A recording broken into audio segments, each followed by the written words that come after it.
KP classes dedicated to excellence. Hello बच्चों, welcome back. Welcome to KP classes. मैं ऋतिक आपको physics पढ़ाऊंगा और इस क्रूशियल टाइम पे केपी क्लासेस आप लोगों के लिए क्रैश कोर्स लेके आया है, जैसा कि आप देख सकते हैं। तो जैसा कि आज डे 8 है, जिसमें हम इलेक्ट्रोमैग्नेटिक इंडक्शन के पार्ट 2 की बात करेंगे, जिसमें अभी तक हमने मैग्नेटिक फ्लक्स देखा। Due to change in the magnetic flux हमने इंड्यूस्ड करंट और ईएमएफ की बात की। So now move to the next. ये हमारा कंटेंट है टोटल 20 डेज का, जिसमें हम पूरे फिजिक्स के इंपॉर्टेंट चैप्टर्स और इंपॉर्टेंट न्यूमेरिकल्स और कॉन्सेप्ट को कवर करेंगे। सो आज डे 8 के इलेक्ट्रोमैग्नेटिक इंडक्शन के पार्ट 2 में और electric charge and field done कर चुके हैं, इलेक्ट्रिक कैपेसिटेंस भी डन हो गया है, करंट इलेक्ट्रिसिटी की दोनों पार्ट को देख लिया है। मूविंग चार्ज एंड मैग्नेटिज्म में जो पार्ट 2 है उसमें हमने मैग्नेटिज्म एंड मैटर की बात की थी, और वहीं से मैं थोड़ा सा इसको लिंक कर रहा हूं कि जो मैग्नेटिज्म एंड मैटर की बात की थी हमने, सो मैग्नेटिज्म एंड मैटर में सारे मैग्नेटिक फिनोमिना जो हैं उनको हमने एक एक करके देखा था, और मैग्नेटिक जो मैटर है वहीं से अब हम इलेक्ट्रोमैग्नेटिक इंडक्शन की बात करेंगे। सो अगर कम टू द टॉपिक हम आए तो इलेक्ट्रोमैग्नेटिक जो इंडक्शन है उसमें जैसे हमने बताया था कि अभी तक हमने देखा मैग्नेटिक फ्लक्स और मैग्नेटिक फ्लक्स चेंज हुआ तो that will produce the induced EMF and induced current.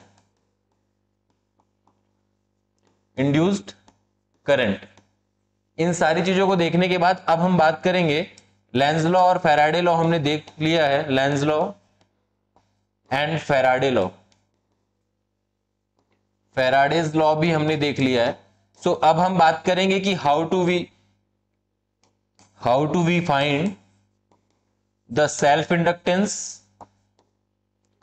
Inductance and mutual inductance. तो अब टॉपिक की बात करते हैं। उससे पहले बच्चों, अगर आप लोग एंड्रॉइड यूजर हैं तो KP exam prep app download कर सकते हैं, और अगर आप आईओएस यूजर हैं तो क्लास प्लस ऐप डाउनलोड करके आप आईसीओ जो ओआरजी कोड है इसको फिल कर सकते हैं। और इसको करने से होगा क्या कि आप होम पेज पे आएंगे, होम पेज पे ये आने के बाद फ्री मटेरियल का एक सेक्शन दिख रहा होगा। इस फ्री मटेरियल में आने के बाद डॉक्यूमेंट, वीडियोस एंड टेस्ट। तो डॉक्यूमेंट में बेसिकली होगा क्या कि जो क्रैश कोर्स चल रहे हैं सब्जेक्ट के, उनकी पीपीटीज जो यूज हो रही हैं वो पीपीटीज वहां पे हैं, जैसा कि आप देख सकते हैं humanities board, humanities commerce science. तो वहां से आप उन पीपीटीज को as a short note use कर सकते हैं, और उसके बाद में चैप्टर रिवाइज करने के बाद में आप टेस्ट वाले सेक्शन में आके फ्री मॉक टेस्ट जो वहां पे अवेलेबल है उनको लगाकर अपनी प्रिपरेशन को बूस्ट कर सकते हैं। सो आपको ऐप की जो लिंक है, ऐप डाउनलोड करने का जो लिंक है वो ग्रुप डिस्क्रिप्शन बॉक्स में दिया गया है। Now move to the next. सबसे पहले वाला देखिएगा कि the EMF changes continuously in the magnitude and periodically in direction with respect to time given rise to alternating. So अगर बेसिकली बात करें हम back to basic, alternating current और डायरेक्ट करंट हमें पता है कि अल्टरनेटिंग करंट एक ऐसी करंट जो कि टाइम के साथ में अपने आप को क्या करती है, चेंज करती है। यानी एक पर्टिकुलर इंस्टेंट टाइम पे जो है अल्टरनेटिंग करंट बिहेव्स साइनसोइडल, या वो उसका फॉर्म होता है, वेव फंक्शन का फॉर्म होता है। बट डायरेक्ट करंट जो होती है उसकी वैल्यू जो है वो स्टेडी या कांस्टेंट बनी रहती है थ्रू आउट द सर्किट। लेकिन अल्टरनेटिंग करंट में क्या है कि एक पर्टिकुलर इंस्टेंट ऑफ टाइम पे हमें करंट की वैल्यूज मिलती हैं। सो नाउ अगर हम यहां पे देखें कि ईएमएफ जो है हमारा ईएमएफ, तो अभी तक हम लोग ईएमएफ की बात कर रहे थे सिर्फ अल्टरनेटिंग ईएमएफ, जिसे हम बोलेंगे अल्टरनेटिंग ईएमएफ। तो अल्टरनेटिंग ईएमएफ की बात अगर करें तो सिंपली ईएमएफ था क्या हमारा, EMF is equal to minus D phi B upon D T, जहां पे फाई बी जो था वो magnetic flux of the circuit, and due to change in the magnetic flux we are getting the due to change in the magnetic flux we are getting the induced EMF. So now if initial position of the coil is taken as 0 degree, that normal to the coil 0 degree जब लेंगे तो वो normal in the surface 90 degree में, तो हमें मिलेगा क्या कि जैसे ही हमारा थीटा पे बिकम्स हो रहा है, तो जैसे जैसे हम टाइम के रेस्पेक्ट में टाइम को बढ़ाते जा रहे हैं हमारा ईएमएफ इंक्रीज हो रहा है। एक पर्टिकुलर टाइम पे हमें मैक्सिमम वैल्यू मिल रही है ईएमएफ की, और उसके बाद में वो जो है ये प्लस पॉजिटिव हाफ के लिए, और same it will repeated in negative half.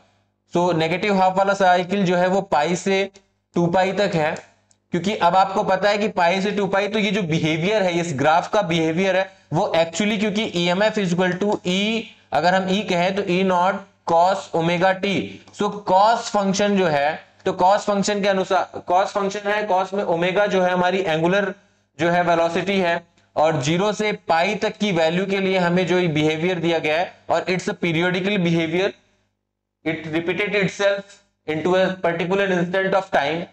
So now, so alternating EMF and consequently alternating current can be expressed in sine और cos function. या तो हम साइन, ये जो फंक्शन है वो साइन फंक्शन है and it is look like cos function.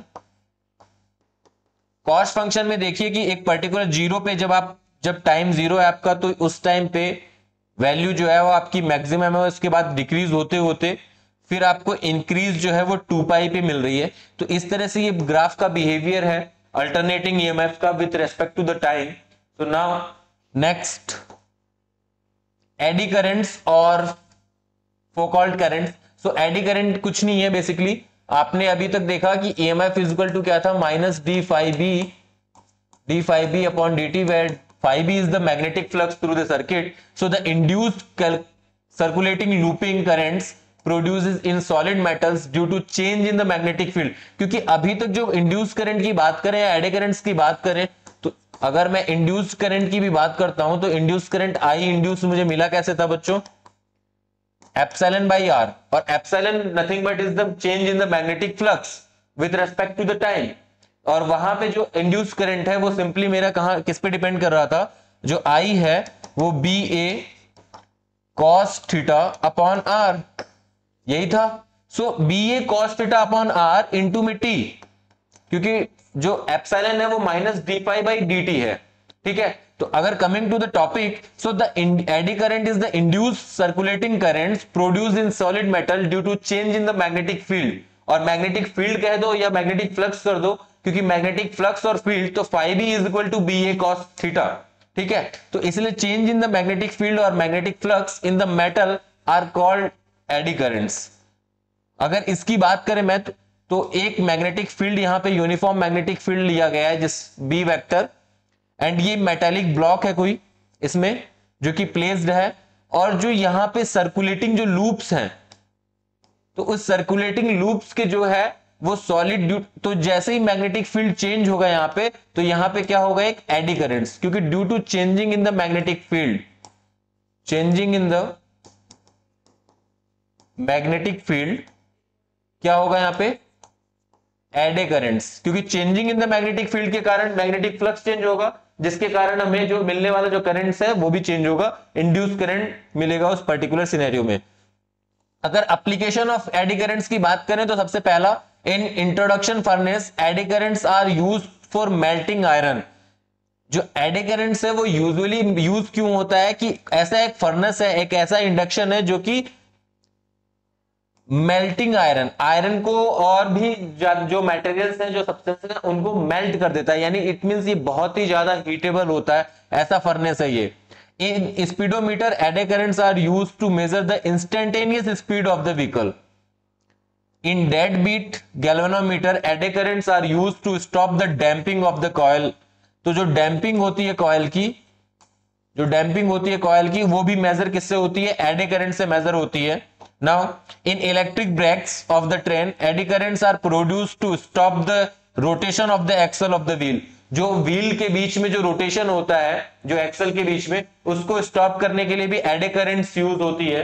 तो now in energy meters, watt meter, eddy currents are used to measure the consumption of electrical energy, and in diathermy eddy currents are used for localised heating of tissues. So localised जो tissues हैं उनकी heat को major करने के लिए भी क्या होता है, एडी करंट्स यूज होता है। अब बात करते हैं कि जो सीयूईटी की जो बैचेज चल रही हैं, तो हमारे यहाँ बहुत ही अफोर्डेबल प्राइस पे जो है सीयूईटी के बैच चल रहे हैं, जिसमें humanities, science, commerce and general plus language. तो ये काफी अफोर्डेबल प्राइस पे है।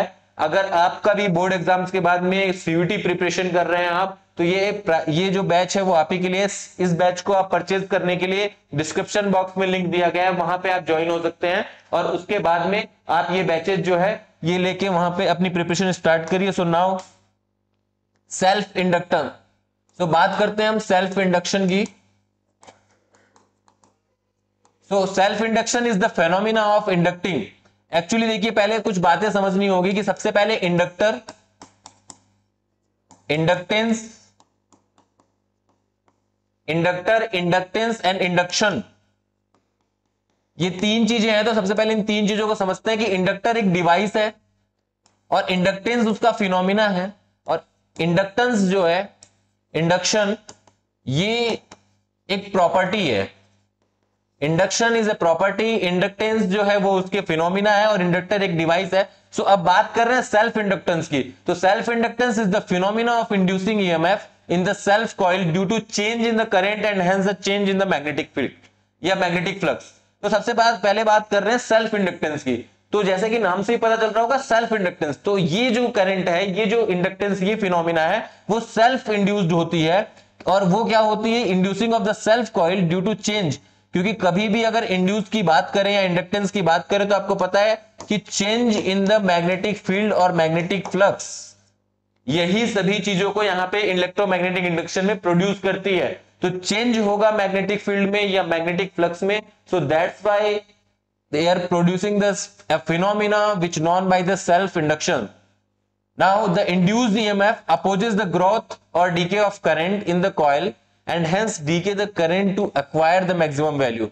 जो induced EMF होगा, induced EMF induced जो होगा वो होगा minus D phi B upon D T. तो यहां पे जो होगा वो इस बात का अपोज करेगा कि जो कॉइल है उसमें करंट, क्योंकि अगर इंड्यूस्ड ईएमएफ और करंट की बात करें so I induced is equal to EMF induced upon R. So I EMF और इंड्यूस्ड ईएमएफ, जो दोनों करंट, इंड्यूस्ड करंट और इंड्यूस्ड ईएमएफ है, वो दोनों प्रोपोर्शनल है। So that's why we are talking about the self inductance, and self inductance is also called the inertia of electricity as it opposes the growth of decay। क्योंकि inductance आपने देखा कि एक ऐसा फिनोमिना है जो अपोज करता है चेंज को, जिस चेंज के कारण वो आया उसको अपोज कर रहा है। तो ये एक इनर्शिया, क्योंकि बेसिकली अगर इनर्शिया का मीन देखें तो इनर्शिया इस तरह से बिहेव करता है कि किसी चीज को अपोज करना, किसी को रिस्ट्रिक्ट करना, is the inertia in that particular scenario. So self inductance की बात करें तो सेल्फ इंडक्टेंस जो है उसको L से रिप्रेजेंट करते हैं, and self inductance represented by L। So यहां पे जो मैग्नेटिक फ्लक्स है phi is directly proportional to the current in the particular scenario. So यहां से अगर मैं फाई, तो प्रोपोर्शनलिटी कांस्टेंट हटाऊं तो phi is equal to L I, और L क्या है बच्चों यहां पे? प्रोपोर्शनलिटी कांस्टेंट के साथ साथ ये इंडक्टेंस है, self inductance, self inductance. So phi is equal to Li is the expression of self inductance, and thus self inductance is defined as the magnetic flux linked with the coil when unit current flows through it. क्योंकि अगर phi is equal to Li,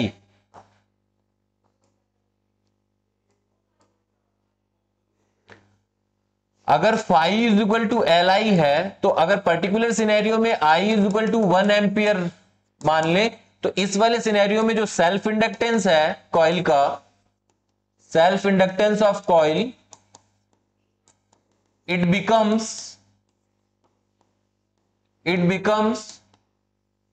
the change in the magnetic flux, और the magnetic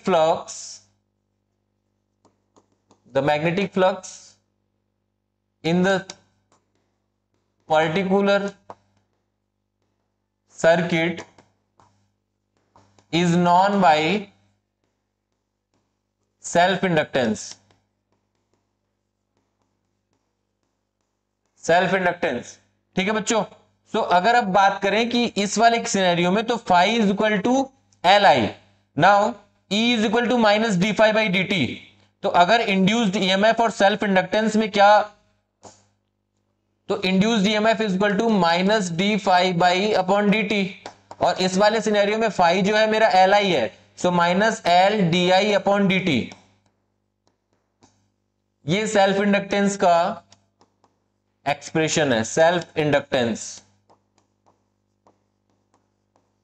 जहां पे L जो है वो self inductance है, I जो है current in the circuit with respect to the time. Now SI unit of self inductance की बात करें तो एसआई यूनिट सेल्फ इंडक्टेंस की हेनरी होती है, हेनरी। तो self inductance is said to be 1 henry. अगर 1 हेनरी का यहां से डेफिनेशन लिखना हो तो क्या होगा, epsilon is equal to minus L D I upon D T. तो अगर आपको 1 हेनरी का रखना है तो आप क्या करेंगे, I is equal to take I is equal to 1 ampere and t is equal to 1 second. So in that particular scenario, we will say self-inductance is said to be 1 Henry when 1 ampere current in a coil links with magnetic flux of 1 Weber.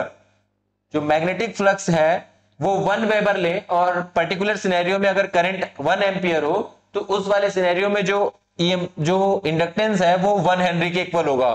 और self inductance is said to be 1 henry when unit rate of change of current induces EMF of 1 volt. So now self inductance अगर solenoid का देखना है, अगर solenoid का self inductance देखना है तो उस पर्टिकुलर सिनेरियो में क्या करेंगे, यहां पे हमने एक कॉइल लिया हुआ है, यहां पे आई करंट प्रोड्यूस हो रहा है। सो अब सोलेनोइड के मैग्नेटिक फील्ड, क्योंकि मैग्नेटिक फील्ड निकालना है तो मैग्नेटिक फील्ड सोलेनोइड का हमने पीछे से देखा है म्यू नॉट एन आई। पिछली क्लास में हमने इस पे बहुत बात की थी कि सोलेनोइड का मैग्नेटिक फील्ड जो है वो एम्पियर सर्कुलर लॉ पे बेस्ड होता है, and B is equal to mu naught N I, where mu naught is permeability and now N is equal to number of turns and I is the current. So यहां से अगर मैं देखूं तो phi is equal to B A, phi is equal to B A. So B A से यहां से mu naught N I into में एरिया, ठीक है। तो यहां से क्या कर सकता हूं मैं, फाई इज इक्वल टू क्या निकलेगा, फाई इज इक्वल टू निकल जाएगा म्यू नॉट और N I A upon A. So N square I A upon L. So phi becomes L I. ये सेल्फ इंडक्टेंस का दूसरा वाला एक्सप्रेशन है कि phi becomes L I. So यहां से हम एनर्जी अगर इंडक्टर की कैलकुलेट करेंगे, so small work done D W is स्टेप्सलिंग। So E is equal to becomes dW is equal to I dot dt। Value put कर देंगे I और dt की, so dW की वैल्यू पुट कर देंगे तो dW is equal to Li into में dt। so W is equal to half Li square, W is equal to half Li square, ठीक है।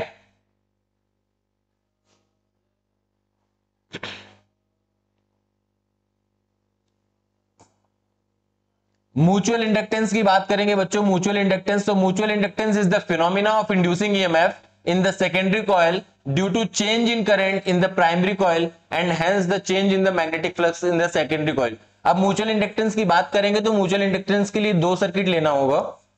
सपोज ये पहला सर्किट है और ये दूसरा सर्किट है। इन दोनों सर्किट की म्यूचुअल इंडक्टेंस की बात करेंगे तो म्यूचुअल इंडक्टेंस क्या है कि is the phenomena of inducing EMF in the secondary coil. Secondary coil में इंड्यूसिंग ईएमएफ होगा जनरेट, और किसके कारण, due to change in current. अगर फर्स्ट वाले कॉइल में करंट में चेंज होगा तो सेकेंड वाले में इंड्यूस्ड ईएमएफ जनरेट होगा। Now in the primary coil and hence the change in the magnetic flux of the secondary coil, और उसके साथ साथ में मैग्नेटिक फ्लक्स जो है वो सेकेंडरी कॉइल का चेंज होगा। तो फाई इज इक्वल, अगर फाई की बात करें, phi to 1 change in the magnetic flux in the 1 due to the 2, so it will be, ये किसके प्रोपोर्शनल होगा, I1। और phi इज इक्वल टू हम mi लिख सकते हैं, जैसे सेम अभी प्रीवियस देखा हमने कि phi is equal to Li where L is the self inductance of the coil। यहां पे phi is equal to mi and m is the mutual inductance of the coil। So where m is the constant of proportionality and it is known as the mutual inductance or coefficient of mutual induction। So thus mutual inductance is defined as the magnetic flux linked with the secondary coil when unit currents flow through the coil। अब यहां से अगर बात करूं तो minus D phi upon D T, तो यहां से हो गया minus M D I upon D T. ये पर्टिकुलर म्यूचुअल इंडक्टेंस के लिए एक्सप्रेशन हो गया। सो नाउ ईएमएफ की बात कर लिया हमने। सो दस म्यूचुअल इंडक्टेंस इज डिफाइंड। अब यहां से वन म्यूचुअल इंडक्टेंस की जो डेफिनेशन है वो यहां से दी गई कि thus mutual inductance is defined as the induced EMF set up in the secondary coil. So SI unit अगर देखें इंडक्टेंस की तो वो अभी भी इस वाले सिनेरियो में भी हेनरी है, चाहे वो सेल्फ इंडक्टेंस की बात कर लें चाहे वो म्यूचुअल इंडक्टेंस की बात कर लें। So now mutual inductance is said to be 1 henry when 1 ampere. ये बच्चों ये 1 हेनरी जो डेफिनेशन है ये बोर्ड एग्जाम्स के लिए इंपॉर्टेंट हो जाता है।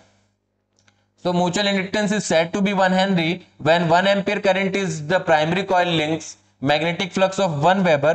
क्योंकि अगर यहां से देखें कि M इक्वल टू, सो यहां से 1 हेनरी की बात करेंगे तो डी आई की वैल्यू 1, टी की वैल्यू 1, तो यही सब करके ये म्यूचुअल इंडक्टेंस की दूसरी डेफिनेशन है। Mutual inductance is said to be 1 henry when unit rate of change of current 1 ampere per second in primary coil induced EMF in 1 volt in the secondary coil। so हम basically mutual inductance की basic definition से हम सारी चीजें जो है वो easily calculate कर सकते हैं। अगर हमें एक्सप्रेशन फाइंड आउट हो गया तो हम सारी चीजों को बहुत अच्छे से कैलकुलेट कर सकते हैं। So now next to the, अगर आप वो अफोर्डेबल प्राइस पे जो बैचेस हैं अगर उनको परचेज करते हैं तो उसके साथ में आपको सीरीज ऑफ बुक्स मिलती हैं सीवीटी प्रिपरेशन के लिए, जिसमें biology, chemistry, physics, mathematics and CVT general test, और उसके साथ में लैंग्वेज प्लस इंग्लिश के लिए जहां पे अप्रोक्सीमेट 1200 के समथिंग आपको लास्ट ईयर के PYQs, MCQs and recommended questions मिल जाएंगे, जिनको प्रैक्टिस करके आप अपनी प्रिपरेशन को बूस्ट कर सकते हैं। तो जल्दी से आप बैच में एनरोल्ड हुई और बैच परचेज करने का जो लिंक है वो डिस्क्रिप्शन बॉक्स में है, क्योंकि बहुत समय नहीं रह गया है। तो इस वजह से जैसे ही बोर्ड एग्जाम्स खत्म हो जा रहे हैं आप अपने सीयूटी प्रिपरेशन को जो है वो एक नई दिशा दे सकते हैं। Now magnetic field due to primary solenoid. So primary solenoid की मैग्नेटिक फील्ड बात करेंगे तो सोलेनॉइड के लिए B equal to mu naught N I. अब यहां पे बात करेंगे कि प्राइमरी कॉइल के लिए, so B1 equal to mu naught N1 I1, equation number 1। So magnetic flux linked with across one turn of the secondary solenoid. So अगर φ21 की बात करें, φ21 की linked magnetic flux linked across the turn of secondary coil due to the one, so it will be mu naught n1 I1 into A। ठीक है, और यहां से जो n है, क्योंकि ये जो नंबर ऑफ टर्न्स है तो ये n upon L is equal to capital N, ये वैल्यू हम पुट कर सकते हैं। तो यहां पे L पुट करना होगा, अगर n is equal to n by L, तो यहां से n की वैल्यू पुट कर देंगे तो φ21 is equal to mu naught n, ठीक है, n1 I1 A upon L, this one equation 1। So magnetic flux linked with secondary coil, अब same to same φ21 is equal to mu naught n2 I2, फिर वही n2 की value put करेंगे तो वहां से φ21 बिकम्स म्यू नॉट ni। सो 5 और m क्या था यहाँ पे इस कंडीशन में, mi, क्योंकि phi is directly proportional to the mutual inductance. ठीक है, so phi is equal to mi, और यहां से अगर हम म्यूचुअल इंडक्टेंस निकालेंगे तो ये as usual Coulomb's force of attraction की तरह F21 is equal to F12 is equal to F, so M21 is equal to M12 is equal to M। Basically बच्चों अगर इसकी प्रॉपर्टीज आप देखें कि ये ऐसा क्यों शो हो रहा है, तो इसके लिए सिंपल सी एक चीज है कि म्यूचुअल इंडक्टेंस में या जहां भी ये इक्वालिटी की चीज शो हो रही है उसमें हो क्या रहा है, जहां दोनों कंपोनेंट्स के अगर दो सर्किट लिए हैं, दो चार्ज लिए हैं, दो पोटेंशियल लिए हैं, तो दोनों का कंट्रीब्यूशन होगा। तो उस वाले केस में क्योंकि अगर आप M1 के लिए भी निकालेंगे तो 2 वाला कंट्रीब्यूट कर रहा है, और M2 के लिए निकालेंगे तो भी पहला वाला कंट्रीब्यूट कर रहा है। तो जहां दोनों का इंडिविजुअल कंट्रीब्यूट ना होके दोनों का कलेक्टिव कंट्रीब्यूशन होगा, वहां उस पर्टिकुलर सिनेरियो में जो कंडीशन है वो तीनों चीजों में इक्वल रहेगी, कि चाहे आप फर्स्ट इंडिविजुअल सेकंड के लिए कर लीजिए या सेकंड वाला फर्स्ट के रेस्पेक्ट में कर लीजिए, दोनों जो है वो इक्वल आने वाला है। तो ये सेम सिनेरियो में हमने पिछले कई डेरिवेशंस में इनको देखा। नाउ एडिशनल इंफॉर्मेशन कुछ है कि पहला, if the two solenoids are bound on the magnetic core of relative permittivity mu R, अगर हम दो सोलेनॉइड्स को रैप करते हैं और एक मीडियम देते हैं बीच में म्यू आर परमिएबिलिटी का, so in that particular scenario we will get m is equal to mu naught mu R. इस वाले केस में म्यू आर क्यों आ जाएगा, क्योंकि आपको पता है कि mu is equal to B is equal to mu naught N I, so mu naught becomes mu into mu R. तो अगर म्यू आर कंडीशन भी रख दे रहे हैं तो म्यू नॉट म्यू आर और साथ में n1 n2 इंटू ए अपॉन लेंथ। तो ये एक्सप्रेशन इस वाले केस में मिल जाएगा। Now second, if the solenoids S1 and S2 have number of turns N1 and N2 of different radii R1 and R2, then कुछ नहीं करना, जिस जिसको वो चेंज करा रहा है वो सिंपली चेंज करते जाइए। म्यू नॉट म्यू आर ऐसे का ऐसा रहेगा, N1 N2 इस बार उन्होंने डिफरेंट लिया है, कोई बात नहीं, हमें भी ऐसे रखना है N1 N2। अब एरिया यहां पे चेंज हो जाएगा, क्योंकि एरिया जो सोलेनोइड का है वो एम्पियर सर्कुलर लॉ पे है, और सर्कुलर लॉ पे एरिया जो है वो pi R square, so it will becomes pi R2 minus R1, so R1 square upon L. So in that particular case situation, we are getting this expression. Now, third one, mutual inductance depends also on the relative placement of the solenoids. कि mutual inductance जो है, क्योंकि length पे भी depend कर रहा है, आपको पता है कि mutual inductance में लेंथ डिपेंडेंसी आ रही है, तो रिलेटिव जो प्लेसमेंट है दोनों सर्किट्स की, दोनों कॉइल्स की, उस पे भी ये डिपेंड करने वाला है।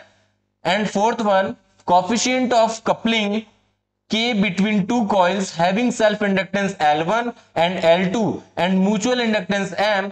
So अगर कपलिंग की बात करें कि दो म्यूचुअल इंडक्टेंस वाले कॉइल को कपल करें, तो कपलिंग करने पे क्या होगा कि जो K है it will becomes M upon में L1 plus L2, L1 plus L2 and L1 plus L2 is the coupling coefficient between the two coils. So now if L1 and L2 are in series, then L1 L2 series में होगा, तो it will behaves like a series resistance, and simply we are adding each other, so L1 plus L2.